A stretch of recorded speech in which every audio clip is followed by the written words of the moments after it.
You have now arrived at Stadium and Gale. Snap, the kick, it's been blocked again! Oh my! It's been blocked again! Gonna heave one deep down the field. It's gonna be to the goal line. It's gonna be gone! It's a touchdown! And the Gators have won the game! Kyrie Cleveland! Oh my! I can't believe what I just saw! Dropping back to throw, pops and fires the ball over the middle. It's Norrie! It's Norrie! Got a touchdown! Norrie's got a touchdown! Oh my! Norrie's got a touchdown! Hands it off to Harmon. He comes back. Say goodbye. Ahmad Black, in his final game as a Gator, takes it all the way home and sends Urban out a winner. You have now arrived at Stadium and Gale.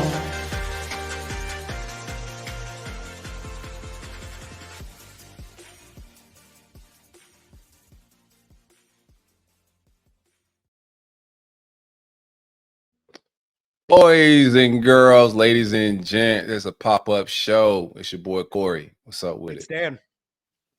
Beautiful vibes, man. Thursday evening, but tap in with Walter Clayton. Appreciate everybody for pulling up with us. But before we get into that conversation, we want to chop it up about some football. How's it going, man?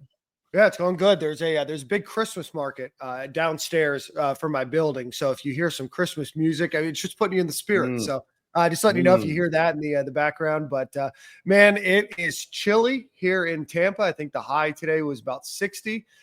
So I had a hoodie on all day. Man, it was nice. Yeah, the weather machine, man, is thriving right now. I woke up, it was 53 degrees in South Florida. You know, we don't really get too many chilly days, bruh. So, man, I went and found my favorite hoodie to put on this morning, stepped outside, even went for a walk, you know, around the neighborhood, just to enjoy this weather. I'm going to go for another walk tonight, but yeah, the weather's beautiful, man. Tis the season. We walked the dog this morning. I think it was 39 degrees this morning. So it was a chilly morning up here, but yeah, no, it's the weatherman's weathering right now. So shout out to the weatherman, especially after what the weatherman sent us back in October, man. But let's get in since last show. They did announce the schedule. None of this is a surprise. You know, we talked about it just being an inverse of what happened this season. Obviously, you know, we'll talk a little bit about that, but some scheduling changes overall. So let's run through this. But before we do that, if you're watching on YouTube, please hit the like button, hit the subscribe button, let Brandon Walker and those folks over at whatever their podcast is, know that we're rolling heavy today. Unnecessary roughness that we're rolling heavy today.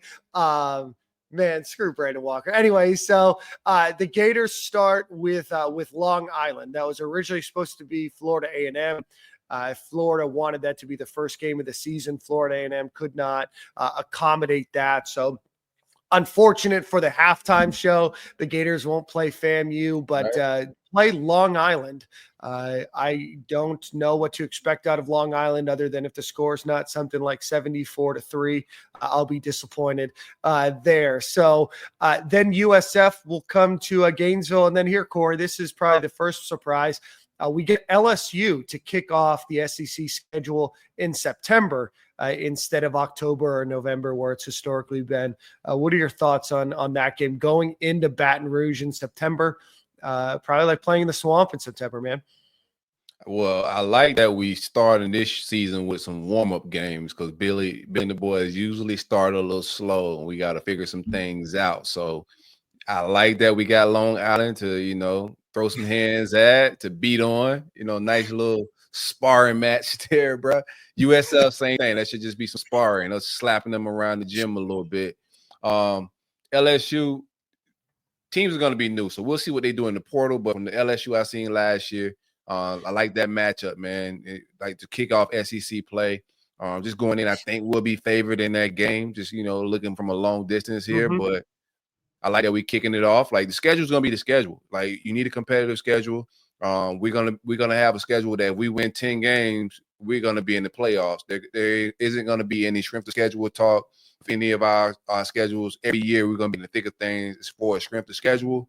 But I don't mind. I'm not scared of LSU at all. Kick it off with some LSU. It's a little different because Tennessee's late, and we usually getting them early around the third game, fourth game-ish. So I'm vibing. I like it. What you think? Yeah. Yeah, no, I mean, I think that you're right. I think that, Florida gets a chance to work out some of the kinks and get some of the new players that they have rocking and rolling to start the season. And then LSU, I think, is a beatable team. I think that, our talent is going to get better. And I think that LSU is going to be maybe the same team, if not potentially a slightly worse team going into next season. So I like Florida to be 3-0 to head down to Miami. And let's circle that game, September 20th. We will be down there standing on furniture at Hard Rock. Yeah, no disrespect to the Miami Dolphins who own the stadium, but we will be standing on furniture. We will absolutely do some sort of event tailgate down there, get the whole crew down there for that Miami game. And then the next week. Heavy. I gotta say, like, they don't have any statues down, no hurricane statues, but I gotta return the favor and get real disrespect. They was all over my furniture, man. So I can't wait for that Miami game. Get down there. I think they got Notre Dame to kick it off. So hopefully they got a couple L's. Hopefully they beat up a little bit when we head down there. But I like our chances. They got to find a quarterback and some more pieces out the portal. But I like us to start off. This is a long ways out, but I like us to start off 4-0 right there. I think it gets real tricky right here at the Texas game, in my opinion. Yeah, absolutely. So then Texas will come to Gainesville for the first time. I'm looking it up right now since 1940, where they beat us 26-0 in 1940. So this is the first time they're coming. Obviously, coming to Florida. This is obviously a rematch, 49-17. Gators lost this season. Think it's going to be a completely different team there. Really cool opportunity to see two blue blood programs play for the first time in Gainesville. I know a lot of Gator fans went out there and had a great time. So now it's our time to return the favor and hopefully return an L back to Austin. And then what seemingly is our annual matchup against Texas A&M. Don't know why we don't ever play Auburn anymore, but we'll play Texas A&M at Texas A&M next season. Try to beat them and get that win back. So the Gators had 5 losses this season. 3 of those losses came to teams that they're going to play back to back to back. So hopefully we expect for some different results there. Then the Gators will host Mississippi State, who, Corey, it looks like will be helmed by Luke Cromahawk at quarterback. Hey, Luke gonna get tired of getting his ass whooped by us in a minute. Like, he can't avoid. I don't know. We'll see what happens. I think Luke can do better spots than Mississippi State, to be honest with you. Wouldn't mind seeing like a guy like Dan Mullen grab Luke, go out there to UNLV. He could play a year early, and I think he probably hit the portal again. But Texas' quarterback position is going to be iffy as well. They trying to push him out, and because they want Ark to start. So we'll see. I think we get with our schedule. What I like the most is everybody that we're facing outside of LSU, we should see new quarterbacks. Yeah, no, you're 100% right. Then Georgia, obviously in Jacksonville. Then we'll Florida will go to Kentucky. They will have a new quarterback. Then to go to Ole Miss, which is a game that Florida's not had at Ole Miss in quite some time now, if I remember correctly. Seeing the Grove and going to Oxford, Mississippi is a really cool experience if you get the chance to do that. So that might be a cool away game for those that like those. Yeah, the weather should be elite. That's going to be a fun one. And then to end the season, normally the Gators start with Tennessee at home, but this season they're going to end with Tennessee at home, and then they will welcome Florida State right after the Thanksgiving holiday. So to me, the schedule looks much more palatable. You kind of break up some of those games, but also, we talked about it at the end of last season, or the end of the season, pardon me, the season's not over. At the end of the season, now Florida is a team on somebody else's schedule that they have to look at and say, oh, now Florida's the hard team. Now Florida's the challenging team on their. It's not just that Florida has a really tough schedule. There's some very quality teams here, but I like the Gators' favorability, and I like Florida's chances to have a significantly better record next season. 100%, man. The schedule is just appeasing too. If you're a kid that want to play big boy games and be on the big stage, this is a very good schedule. Like, I know we as fans won't have the talent, or we're not having good projections to the season. We get a little down with a schedule like this, but with lag going into this and for recruiting purposes, this looks very good, man, with like the type of the type of games we're going to be playing week in and week out. I also love the way they presented the schedule. You know, the media team, we got one of the best just social media teams in the game, bro. Having Fred, Graham, and, you know, those guys involved in this, bro, I thought it was an excellent rollout, bro. Loved it. Absolutely. So go check that out if you haven't already. We're going to welcome Walter Clayton here in about 12 minutes or so. But news came out. Dan Mullen, 5-year contract to UNLV. He's going to replace Barry Odom. Barry Odom left to go to Purdue, which I know is a school that has some money, big engineering school. I know that they've had some success recently, but was a little surprised to see him go to Purdue. But Dan Mullen, who posted numerous times this offseason, him at some pool parties, I believe it was St. Kygo, will be living in Las Vegas. Corey, what are your thoughts on the Dan Mullen UNLV marriage? I think it's it goes to show like the fall off of Dan Mullen a little bit as well, right? Because he does have a good resume for a head coach and reputation. But it seems like his reputation did take a hit with the way he left Florida and the way that ended. But I think it's a good situation for him. You know, the recruiting expectations aren't that high. They have great lakes and pools, so he can vacation and vibe a little bit. I also think that's a league he can probably dominate. You know, if he goes in locked in and focused, I think he could dominate that league and possibly get another opportunity at a bigger program, maybe in the SEC, Big 12, ACC type vibe. But I think it's a good spot for Dan, man. Yeah, no, I like you said, I don't think the pressure's too high. I am curious. Obviously, he coached at Utah for a couple seasons, but didn't really recruit that area very much. So I'd be curious to know what his recruiting footprint's going to be. Las Vegas is obviously a global city that can attract people from, you know, all over. I would imagine that most of their recruiting ground will be in Arizona and California, Washington, Oregon, that area. But, you know, I'd be curious to see if he's able to attract, you know, some of your mid-tier kind of Florida talent or your Southeast talent. I'm curious to see what his staff looks like. Certainly a number of those guys that were on staff with him at the University of Florida are unemployed. Billy Gonzalez is working at UF. I don't imagine he'll necessarily make a move unless his contract is not renewed to go join him. I think John Hevesy would probably jump at the opportunity to go over there, but be curious to see what his 2 weeks in. Like. Yeah, Lowe's, man. You got to put them 2 weeks in, bro. I think Dan Mullen's going to do different. Like, it depends the buy-in from UNLV, right? Because I thought he did well with transfers while at Florida. He got some good transfers. You know, he just struggled more.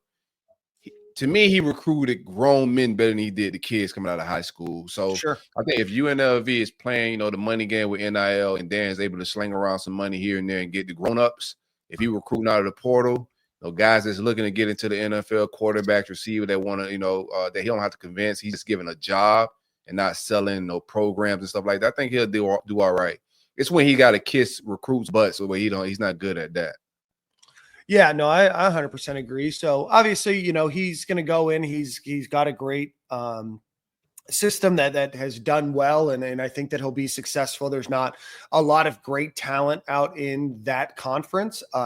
You know, what Barry Odom built, I would imagine that depending on graduation and everything else, I don't know UNLV's roster at all. You know, I would imagine that he'll be able to retain some of that talent. You know, they're a pretty fast, high-powered offense that was running under Brendan Marion. I'd be curious to see if Brendan Marion is going to stick around.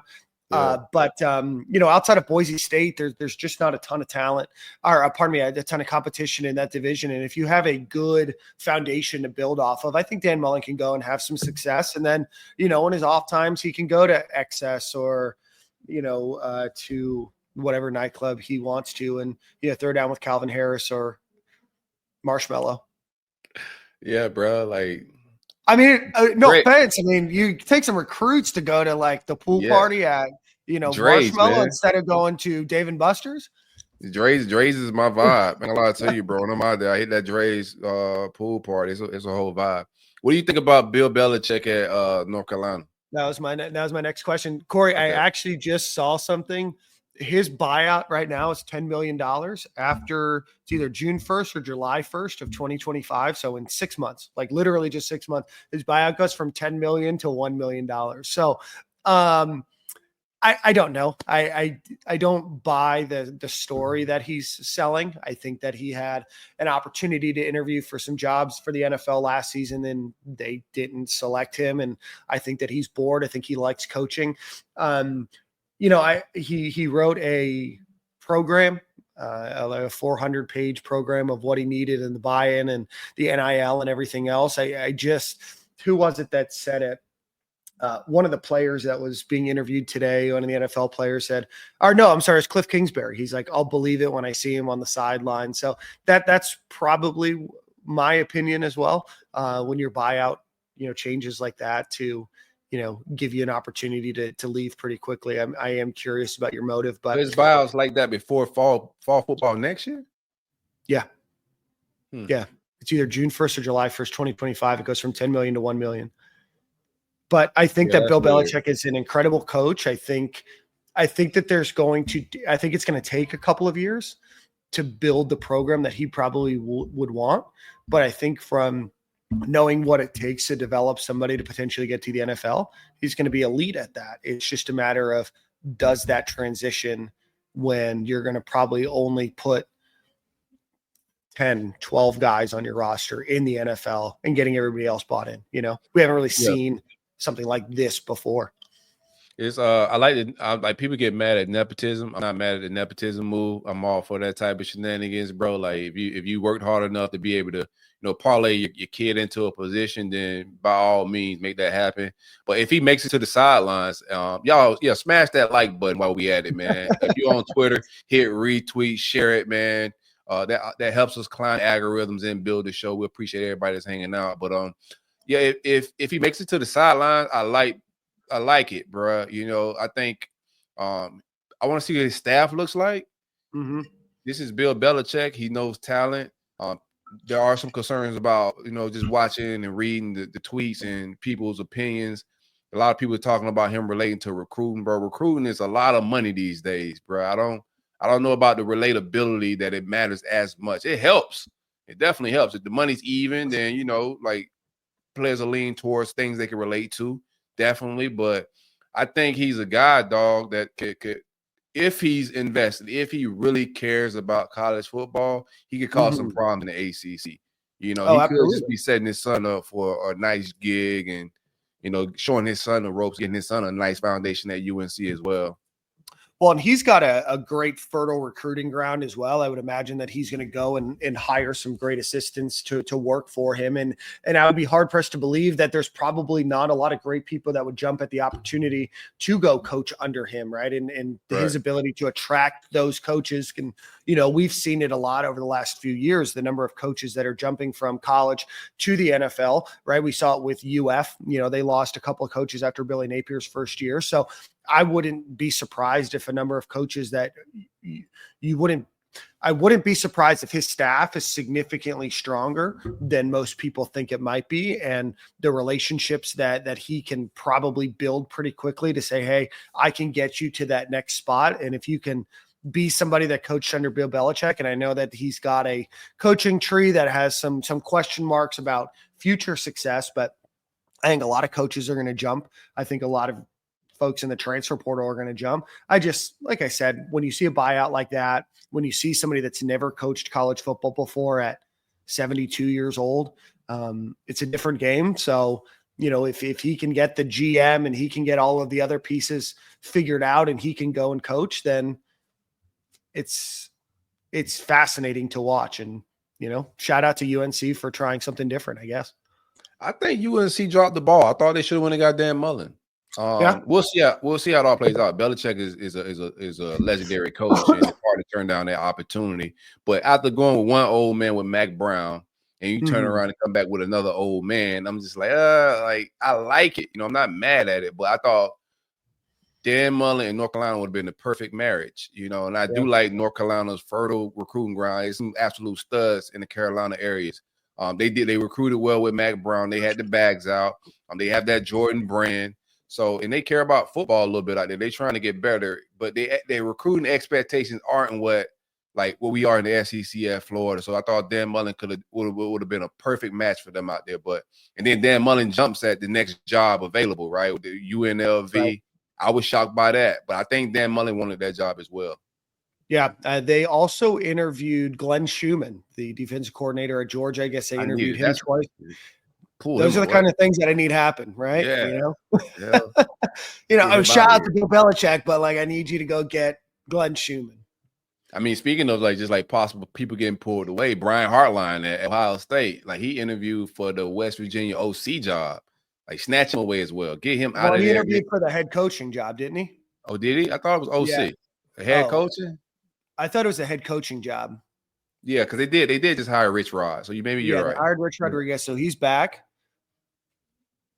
He's back in West Virginia, so that gives Jacksonville State an opportunity to go hire somebody else that will carry that torch and probably get poached by another school in a couple of years.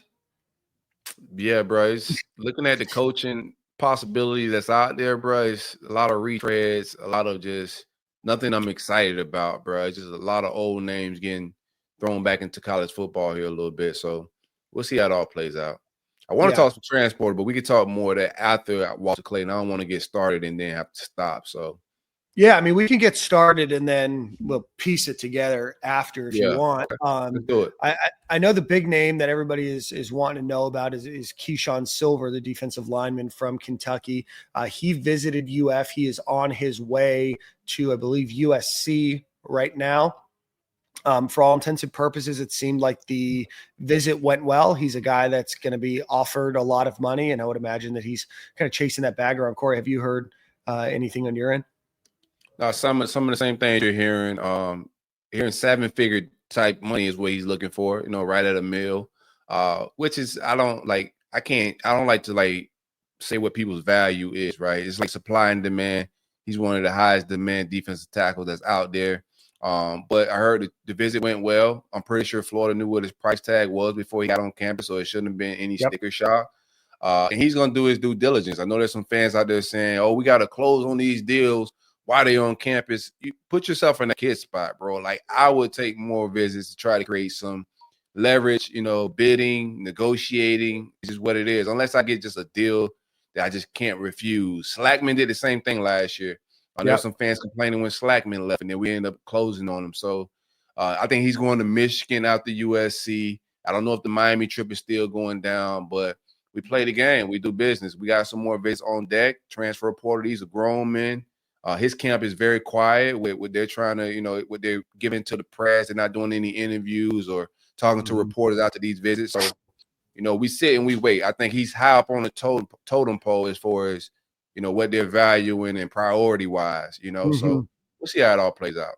Absolutely. The other ones that have been scheduled, Chase Sowell, the wide receiver out of Eastern Carolina, he's going to visit on the 21st of December. He's got a number of other visits that he's scheduling. Tommy Doman, he's a punter from Michigan. I believe he just wrapped up his visit today. A little surprised that Florida was going to go after a punter, just because I know that they just signed one, and I know that you often have punters punt for 3 or 4 years. So again, maybe going to get another guy for the opportunity just to ease him in. Walter Clayton's here, so I'm just going to get through the last two. Zachariah Poser from Jacksonville State will be visiting in 2 days. He's the safety, an incredible talent from Florida. And then Reggie Virgil, Red Zone Reggie, I guess is what they call him. He's scheduling his visit here soon as well. So Keyshawn Silver, Chase Sowell, Tommy Doman, Zachariah Poser, Reggie Virgil are the names that are out there that Florida wants you to know are out there. So probably a few other names are on campus or will be on campus here shortly. With that being said, we're going to welcome our special guest of the evening, Florida Gators basketball superstar, Walter Clayton Jr. Walter, how are you, my friend? I'm doing good. How y'all doing? Good, man. It's a pleasure to chat with you. Yes, sir. For sure. Glad y'all got me on here. Absolutely. Absolutely. Well, Walter, talk to us a little bit about your story, man. You transferred to UF. This is your second year at the University of Florida. Came over here from Iona. So I kind of want to hear a little bit about you ending up at Iona. And then, I know that you left at the same time that Rick Pitino left. And, there was some discussion that you might go and follow him to his next school and how you ultimately ended up at Florida. Yeah, got it at Iona. I went to like a little, we was during all the COVID times and stuff, so I didn't get too many offers when I was in high school, kind of mainly because of that. So Coach Pete ended up calling around beginning of my senior year. So that was kind of heard his name, and I was like, yeah, I'm coming to New York. That's basically how that went. So got up there, spent 2 years with him. He ended up leaving, going to St. John's, and then the decision came around. And it was basically like at the beginning, I kind of either wanted to come home or go with him. So I kind of cut my choices off real quick at the beginning. And then ended up finding out that my girl was pregnant. So that was kind of like Golden was recruiting me. Everything was going on, felt like a family environment. Everything felt good. And then that was kind of like cherry on top. Heard that she was pregnant, and it ended up, making the decision having to come home. Let's rewind a little bit. So what was it like when Rick Pitino, he called you? Like, we all know Rick Pitino, legendary basketball coach, one of the greatest basketball coaches of all time. When you get that phone call, that letter from him, like, what's that like getting in the recruiting process as a high school kid? Yeah, man, he called. I don't know. I ain't gonna say I was starstruck, but then again, at the same time, this is the same coach. I was in my living room, watching Louisville and they natty game, winning. So it was, I say, a little bit of starstruck, just getting that phone call. It was just I was just thankful, man. To be honest, that he just recognized me, felt like I had some talent to be able to come play for him. I was just thankful. What's the basketball culture like in Polk County, bro? Like, I know it's a football. Everybody knows football time. I heard you play some football as well. We'll talk about that. But what's the basketball culture like in Polk County? Man, hard-nosed basketball too, man. I'm talking about full court pressing, focused on defense. That's the main thing, just Polk County defense. You hear all these guys in high school dropping 50 points in high school, 60. That ain't happening in Polk, man. We just ain't letting it happen. So that's kind of the culture down there. And I heard you play some football, man. What made you lean towards basketball and not football, being from Polk County? Man, just my first love. Since a baby, my mom and my daddy had a basketball in my hand, so I think that was just the main decision. I felt like if I focused on basketball more, I could just go a little further with it rather than sticking with football. It was a little hot out there at practice too, man. I couldn't do it. I ain't gonna lie. Walter, what was it like transitioning from Lake Wales? I know, pretty small town in Polk County, then going up to New York and dealing with the weather and, another small town, a wave family, everything else. What was that like for you? I ain't gonna lie, the first couple weeks was rough. I ain't gonna lie, man. I was calling my mama, telling her, like, I don't know if I could do this. I'm about ready to come home. And she told me, like, you ain't coming home. You better stay up there.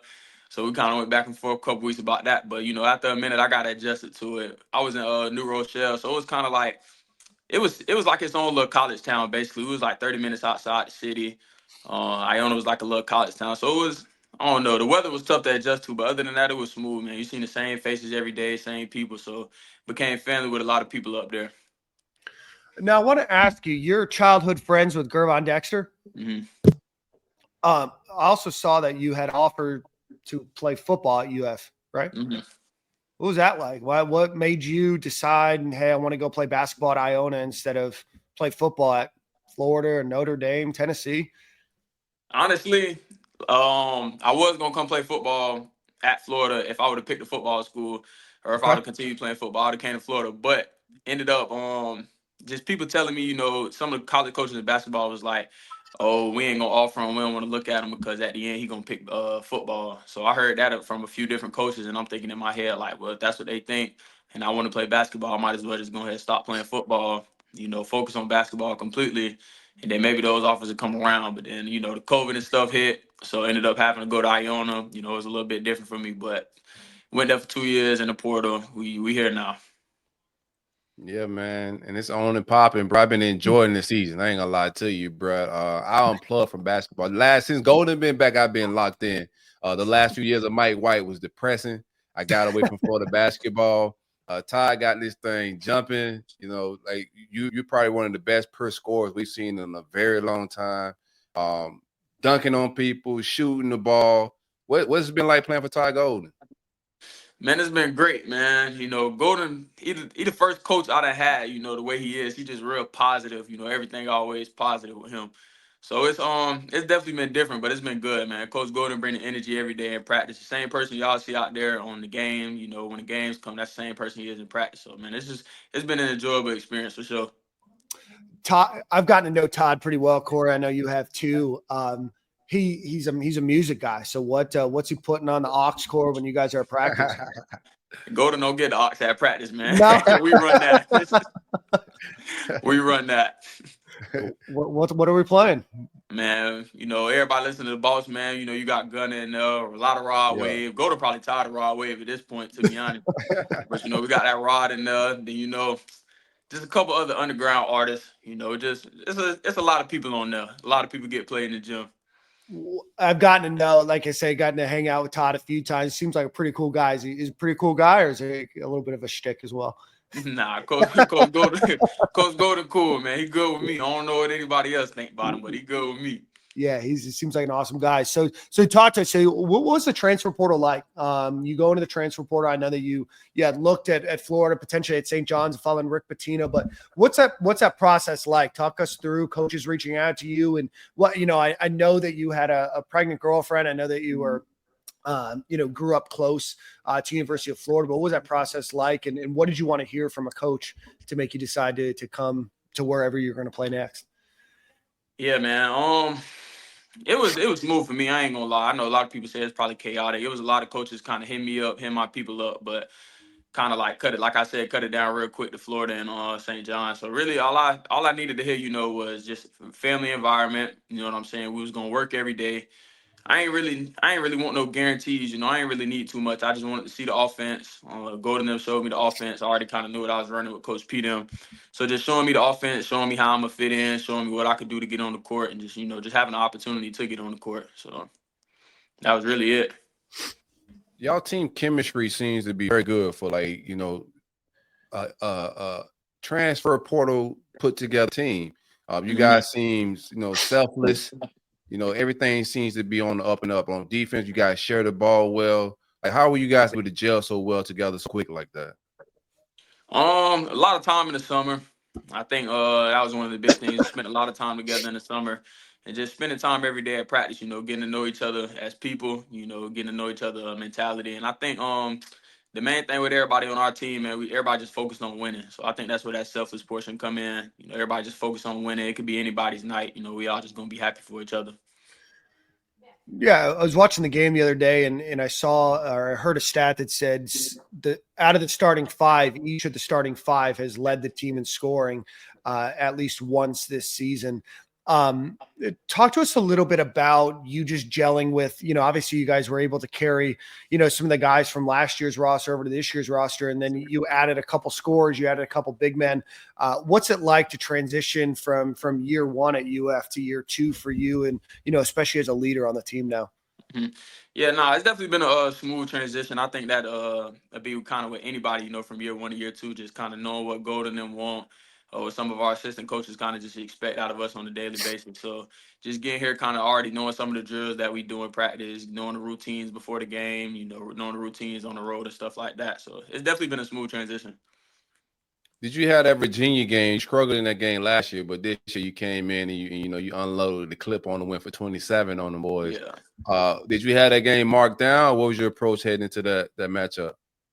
I ain't have it marked down, but when the day of the game came, it definitely was in the back of my mind, you know, the stuff from last year. And then I had one of my cousins, you know, sending me some stuff from last year too.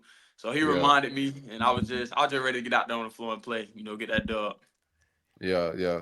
I seen just scrolling and be just on social media quite a bit on Instagram. I seen Tracy McGrady gave you some love on there, another Polk County guy. Do you have a relationship with Tracy, or what's it like with him?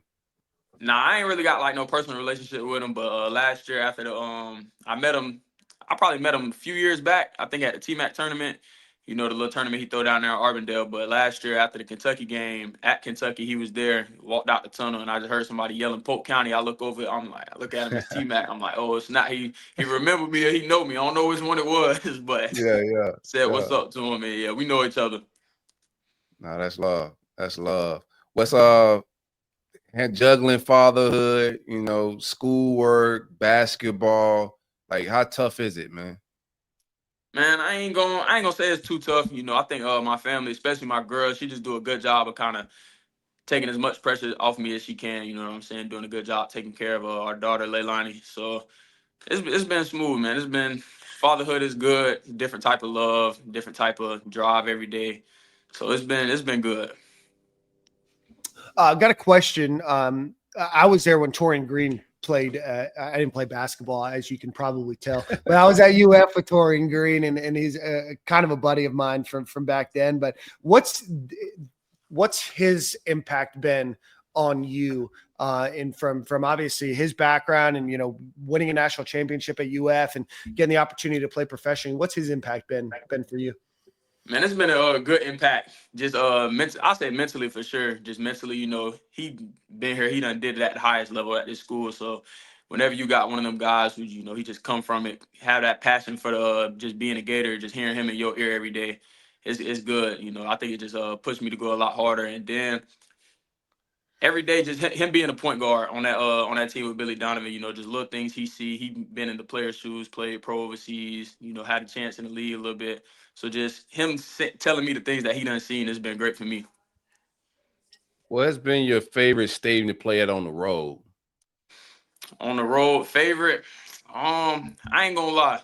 We lost, but Texas A&M was jumping last year. They got a little small gym. It kind of feel like everybody on top of you. So I say that was probably my favorite to go to. It was kind of the best experience for sure. Did you get the opportunity to play at Vanderbilt yet? Yeah, we played at floor. It's weird. It's weird, man. It feel like you kind of like, I don't know how to explain it, but it's like you on top of everybody. It's like the complete opposite. Like a stage. Almost. Yeah, it's weird, man. I had a friend of mine. I had the opportunity to go to a game there, and it was the weirdest experience sitting down. My seats were at like eye level of the court, and then watch. And I would imagine just getting used to the shot and getting your jumper off, and just from understanding kind of the mathematics in your head about depth perception and everything else probably throws it off, right? Yeah, I definitely throw the depth perception off a little bit, but it's just, I don't know how to explain. It's like a weird feeling. Like it don't even feel like it's a couple more dead spots on the floor, just stuff like that. So it's definitely weird. Who's your favorite guy in the league right now in the NBA? Favorite guy? It's out of Bradley and Donovan Mitchell. Bradley Beal kind of been my favorite player, like growing up, just watching him, and then Donovan, he came a couple years ago, so watching them too for sure. You model your game after them a little bit? After Bradley for sure. I think I tried to just all the different moves he got one-on-one. I don't really do a lot of it at Florida because we got our offense that we run, but just having those moves kind of like in my back pocket for sure. Got you. I'm going to work through a couple questions here from the chat. What's your favorite moment as a Gator? Favorite moment? I'd probably say the shot at Kentucky. Yeah. I'll say that was probably my favorite moment. That was sick. I remember running around my house for that one. Yeah, and then Tawan here said, "What's the difference between playing with Elijah Martin and Zion Pullen?" I'd definitely say ZP was definitely a lot more just ball dominant. I'll say Lodge, they two different players. ZP was like a great playmaker, doing everything. Lodge is like a great just all around player, offense, defense, just bring a lot of energy. Who's the most competitive guy on the team? It's like you want to say yourself, but I say it's out of Elijah Martin and Will Richard. I say them two guys. You can say yourself, Paul. I throw myself in there too. I say us three. It get a little hectic in practice sometimes. I say that.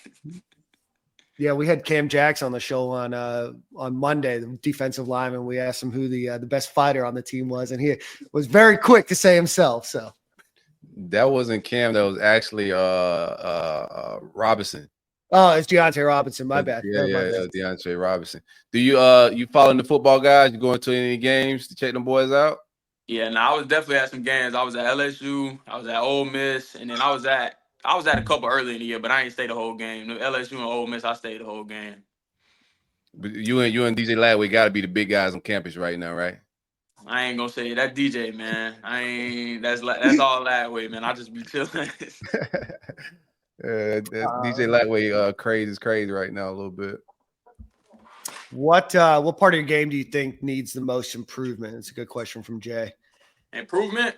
I definitely say I could get more consistent on defense. I think I've shown flashes, but just being consistent with it every game, every day. I definitely say defense. Did you get any feedback from like NBA scouts after last year? Trying to see if you're gonna go pro or not. What kind of feedback did you get from the NBA?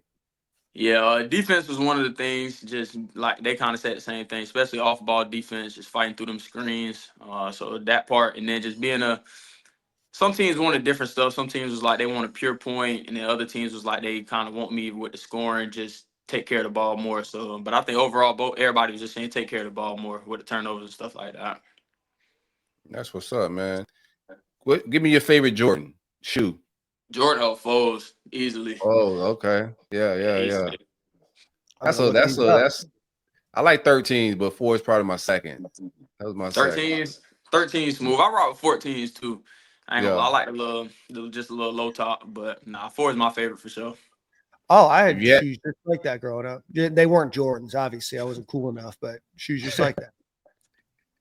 Yeah, probably Pumas or something. If you had to, if you was to get a shoe deal, like in the pros or NIL wise, whoever, do you have a preference? Any shoe company? I ain't really got no preference, man. Whoever got the best offer. I'll just say that. Somebody asked who's the better dunker, you or Denzel Aberdeen? And if it's neither of you two, who is it? Zell for sure. I think if y'all come pregame, y'all probably see how easy Zell get up there. Zell got all type of tricks, 360 windmills and all that. He a little younger. I ain't doing all that jumping no more. Hey, walk me through that Wichita State game. You guys obviously were doubled up on them, and I think you guys ended up winning by 40 points. Is it easy to stay like motivated in a game like that? I mean, it feels like it's a game that's kind of easy. I mean, once you're up by 25 and there's 7, 8 minutes left in the game, it's kind of easy to pull your foot off the gas. But it seems like you guys were just still hammering them hard. What was that game like? Man, championship, anytime you get a chance to play for a championship, I think everybody just kept on talking about that almost every time I huddle. So I think that's what kept us all motivated for sure. And just that was kind of a quick turnaround from the Wake Forest game. And the way that Wichita played, it wasn't too hard to scout. It was like a lot of ball screens, a lot of one-on-one offense. So I think we had a great game plan and just let us play defense real good that game. You're a veteran player. We'll get to the fan question. I know we got some more in there. We'll get to y'all in a minute. Let me ask one real quick. You're a veteran college basketball player at this point. Just how you guys are just waxing teams right now. Y'all blowing teams out. Are you concerned? I know it's gonna get a little tougher. We got some good matchups on the way. How important it is to peak at the right time, like leading into the tournament and whatnot. Like, how do you guys monitor that? For me personally, I'm big on practice and just every day, just trying to get at least 1% better. Actually, my coach is probably a little different. They probably worry about peaking at the right time, but I think just getting better every day at different things. One game our offense might have us win. One game our defense might have us win. One game our underneath out of bounds plays might have us win. So I think just every day, just getting better at every little thing, and finding just different ways to win throughout the year. Okay. We got another one that said, what is the ceiling of this year's team? Hey, man, it's high. I say that. I don't like to put, specifics on stuff, but it's hot, man. I feel like we got a great team, great chemistry, great group of guys, and we could go far for sure. We just got to keep working every day, earning it. Got you. Let's see. Who's the funniest player on the team? Probably get at Will Richard. Okay. All he want to do is joke all day, so I'm gonna say him for sure. Now I'm gonna guess. I'm gonna guess, but I'm gonna hold that guess. Do you have an NBA team that you watch or a favorite? I'm gonna let you guess first. I'm gonna guess the Orlando Magic, just being in Lake Wales, but I understand if you're not because they've been pretty boring for most. Hey, bro, don't hate on my Magic on here, cuz don't do that. Nah, I ain't gonna lie. It'd be hard to watch the Magic game. They be messing up. Yeah, come on, man. Don't do that, baby. I ain't gonna lie, they make it hard to watch them, but probably the team I watch. I don't watch a lot of regular season. I don't really watch to the playoffs, but I definitely watch the Heat. I just like the way the Heat play. Oh man, bro. I knew I had a favorite player. and your boy ZP's on their team now. Who's the best player that you've played against? Played against best player.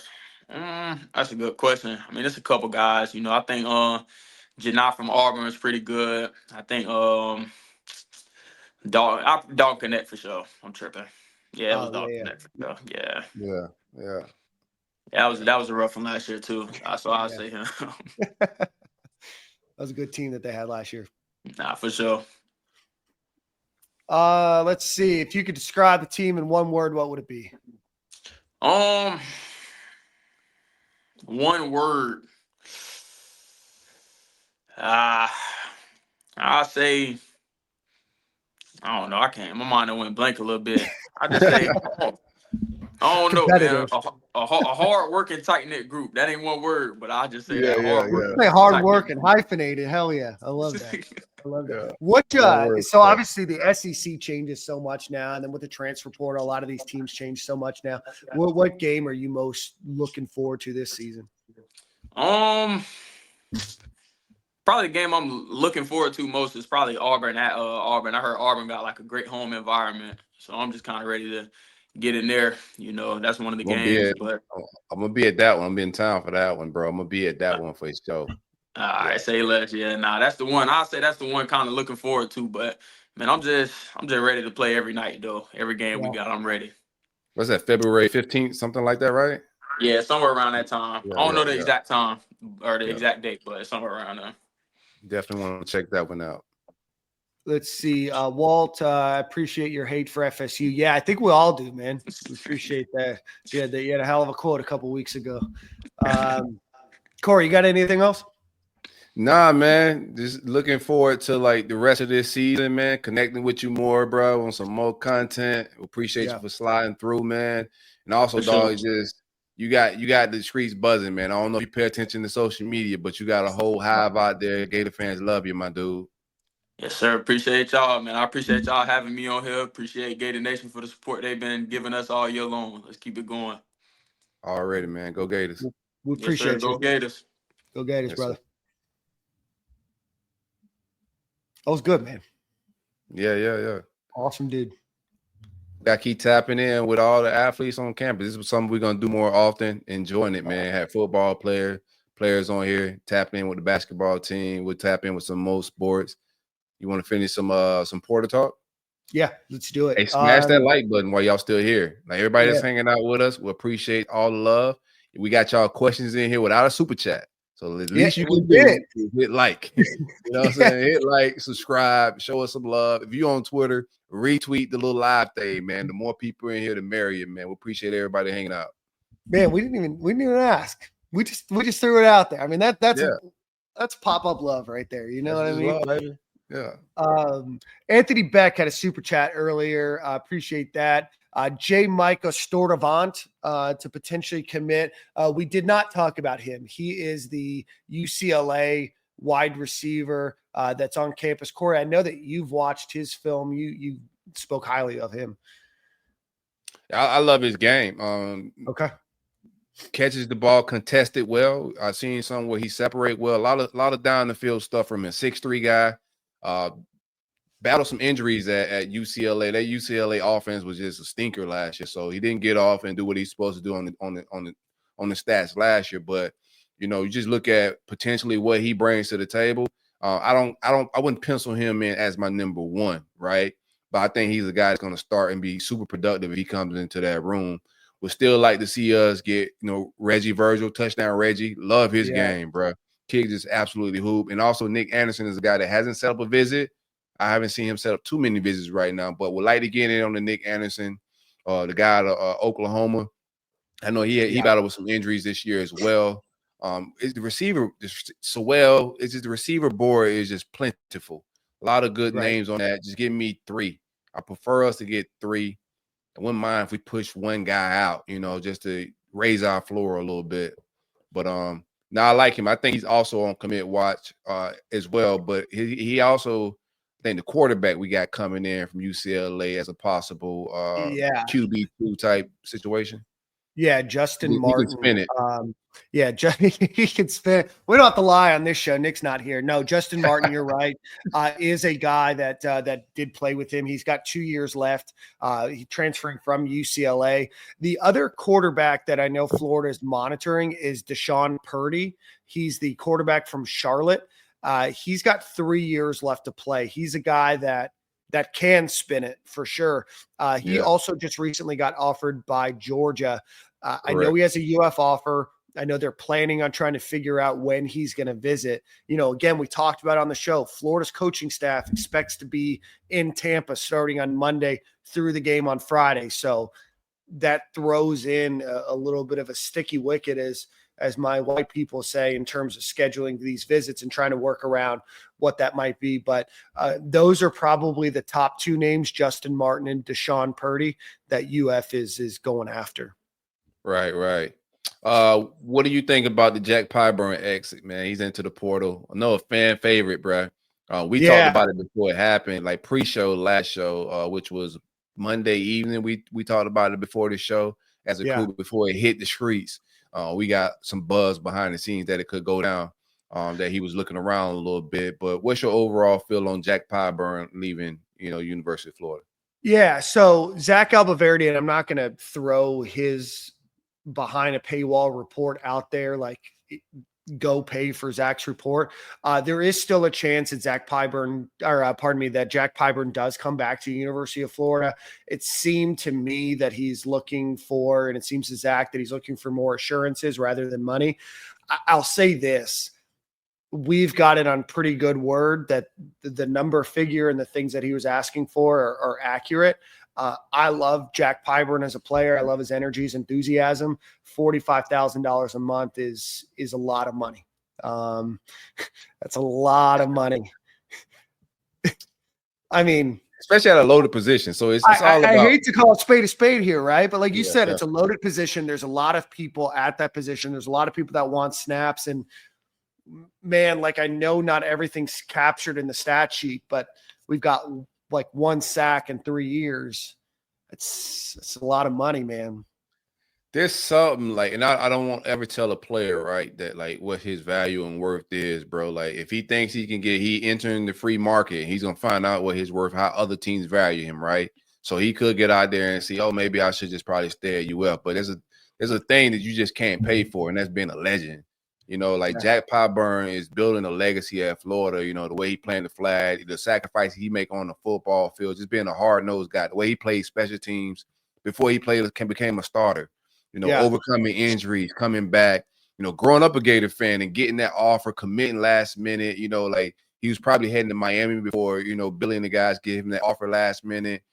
A lot of these kids are entering the portal and leaving a situation and when it's all said and done, when football is over, because this game isn't forever, it's just a certain legacy in being a legend as a Gator that's just invaluable. You feel me? So I just, some of these players got to take an accountability of that. I know he got 1 year, but chasing that 1 year of money and more snaps, is it worth, some of what you losing legacy-wise, bro? Like they got to weigh that out a little bit. And I think he should probably just weigh that out, come on back into the fold. You feel me? Yeah, and there was a quote that Billy Napier had. They asked him because, the news about his NIL deal and everything else made it out into the public. And, I know a lot of people were jumping down, his throat for having demands and everything else. But this is what Billy Napier had to say. I don't know that I'm prepared to comment publicly on Pyburn. Look, man, I love Jack Pyburn. I love him like a son. He's made a tremendous impact on our team, not only with his production on the field, but with his attitude and his energy. I think obviously these things are to be determined, but I have nothing but respect for Jack as a teammate, as a competitor, and these things are unfortunate, but I do think time will tell. To me, it seems to me like there's a probably greater than 25%, maybe even greater than 50% chance after hearing that quote that I think that he comes back. Yeah. And then the third down thing, you just got some absolute. I expect, LJ McCray to take a huge jump and like his abilities and like what they project him to be. George Gums is absolutely an animal. I think he's going to take. He hasn't been playing the position long, so I'm expecting a big jump in him next year. You still got. I'm forgetting a couple names. You still got Searcy. I'm at that spot, and also Cam James. The spot these guys have evaluated and recruited very well at that spot, and somebody else from that room may end up exiting. That's just what it is, but we're okay. I don't think we're going to have any problems at that spot if somebody were to leave, but I would like to see Jack come back in the fold and just eat up some guards, next fall. Yeah, no, absolutely. So we'll wait and see on Jack Pyburn. Corey, I want to get through some other names here, just in the transfer portal, just to throw them out there, just because a lot's going to change between now and Monday, and then there's going to be a lot that changes from like that Monday to the following Monday. Although we will be in Tampa, so like we might do a pop-up, we might do something. So if you're coming to the game, like let us know. We'll let you know. I know that I'm just going to throw it out there. There's an event that's going to be at Armature Works on Thursday night in Tampa. If you're here, that should be announced soon. We'll be out tailgating before the game. We'll be at the game, so we'd love to see you. While you're thinking about, hey, where are we going to hang out with the guys from Stadium and Gale, hit the like button and hit the retweet button on that as well. We've gone over wide receivers: Chase Sewell, Reggie Virgil, Nick Anderson, some other names: Eric Rivers, Caleb Odom, and CJ Daniels are ones to monitor, but I don't think CJ Daniels, Eric Rivers really. Yeah, me and CJ Daniels' brothers had a spat on Twitter, bro. I don't know if you saw it. No, I didn't see it. What happened?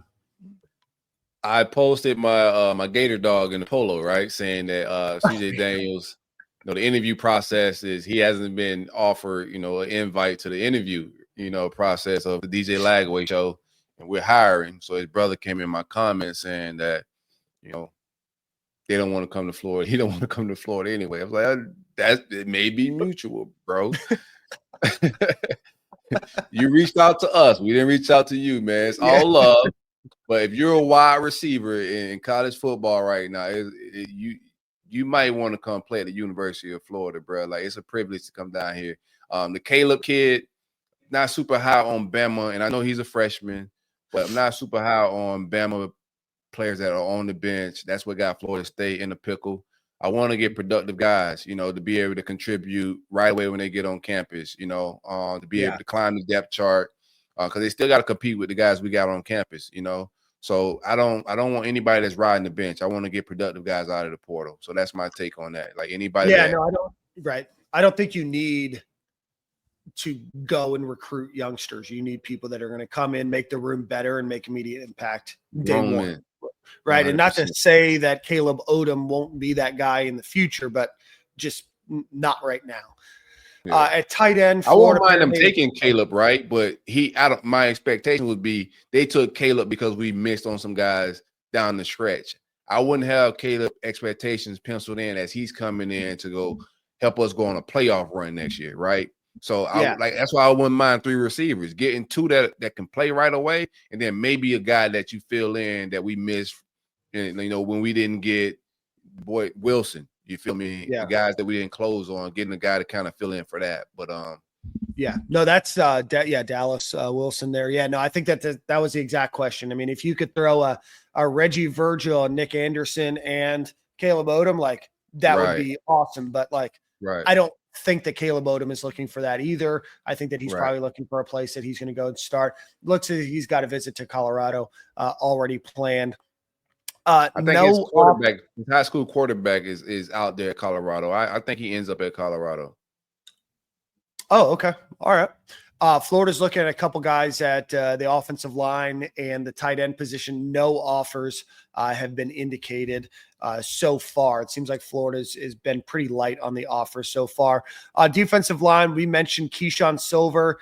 And then there's another player, James Thompson Jr., no relation. As you can imagine, he has 1 year left to play. I think Florida is slow playing, it seems like, his recruitment a little bit. So just be on the lookout for that. Keyshawn Silver, we've mentioned USC and Michigan visits on the horizon. Edge, outside linebacker, Williams Wanari. is it a do not contact. He is the former 5-star from Missouri. I guess all intentions are that he's going to probably go to Nebraska. He's already committed. Yeah, he's committed to Nebraska. Yep, like Okay. about an hour ago. Yep. Okay. And then Nathan Johnson from Appalachian State. Inside linebacker, nobody. At cornerback, Dante Balfour from Charlotte is a guy that UF is taking a look at, former top 100 guy. And then at safety, Zachariah Poser, Brandon Jacob out of Maryland, and then CJ Hurd out of FAU. Zachariah Poser has visits to LSU, Florida, and Auburn.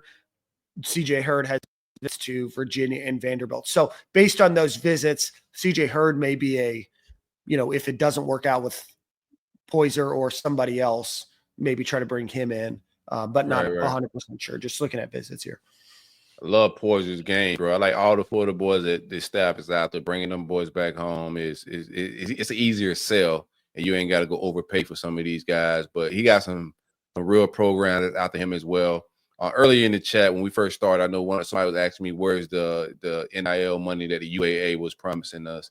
We'll see, bro. Like the portal just opened. Like everybody relax, bro. It's a process. Like judge the portal. What we grab out of it when it's all said and done. Like nobody has to have pitchforks and storm the Capitol yet. Just vibe out. Yeah, no, we still have a couple weeks, right? Where the transfer portal, there's still going to be some new additions. There's going to be some names in there that aren't in there today. There's going to be some names taken out that aren't in or that won't be in the transfer portal. So I also want to give out to shout out to women's volleyball. I've got it on TV right now. They are tied with Stanford 1-1 in the regional semifinal. So I think if they win, they're in the Final Four. Oh, nice. I think. I didn't know we were that far along in volleyball, man. Shout out to them girls, man. Big volleyball fan. Be a huge volleyball fan. Yeah, prefer beach, but don't mind. Yeah, yeah. Volleyball's the vibes. Anything else you want to talk about before we get out of here? No, I think that's it, man. If it gets popping, we may pop up again. We don't know, but we're gonna keep popping up on y'all, man. We appreciate all the love, bro. Definitely. Absolutely. Yeah, and we'll see you guys in Tampa. Come hang out, my backyard. And that game is again at 3:30 on Friday. Tickets are still available. There's an abundance of them still out there, so go check that out. But come over to Gainesville, come support the boys, come support Stadium and Gale while we're there. Sorry, Elite 8 with a volleyball win. So we're in the Sweet 16 right now. I guess when I said regional semifinal, I should have just done the math. But yeah, so shout out to women's volleyball for being there. Thanks, Walter Clayton, for joining the show today. If you didn't listen, it's a great interview, a great guy. And then I think Corey teased it a little bit, but we got some more stuff with Walter Clayton in the future on the horizon. Yeah, big some big events, man, coming up. 2025 is going to be very eventful for Stadium and Gale, man. We hanging out big on some NIL stuff, man. But just stay tuned, keep supporting us. We appreciate it. Yeah, and before we head out, make sure you hit the retweet button, but hit the like button, hit the subscribe button, share it, comment after. All those things help the algorithm, help us reach new people and new audiences. We appreciate the super chats, appreciate the questions. Corey, we'll see you on Monday. Maybe Go before. Gators. Who knows? Go Gators.